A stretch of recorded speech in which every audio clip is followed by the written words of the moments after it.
వైకుంఠ ఏకాదశి సందర్భంగా తిరుమల క్షేత్రం ఉత్తర ద్వార దర్శనాలకు సిద్ధమైంది. 10 రోజుల పాటు జరిగే వేడుకకు శోభాయమానంగా ముస్తాబైంది.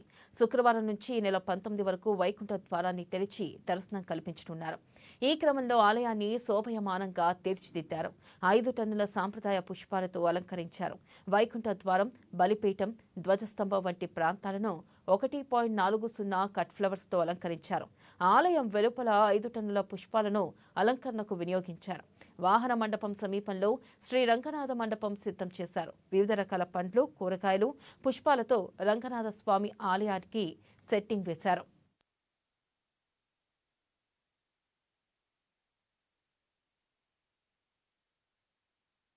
గురువారం అర్ధరాత్రి శ్రీవారి ఆలయంలోని వైకుంఠ ద్వారాలు తెరుచుకున్నాయి. 12:05 సమయంలో తలుపులు తెరిచిన అర్చకులు శుక్రవారం వేకువజామున ధనుర్మాస కైంకర్యాలు నిర్వహించారు.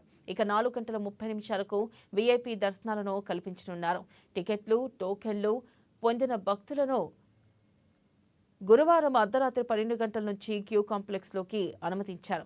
వీఐపీ బ్రేక్ దర్శనాలు ఉదయం 8 గంటలకు ముఖ్యనున్నాయి. తర్వాత సర్వదర్శనాలను ప్రారంభించనున్నారు.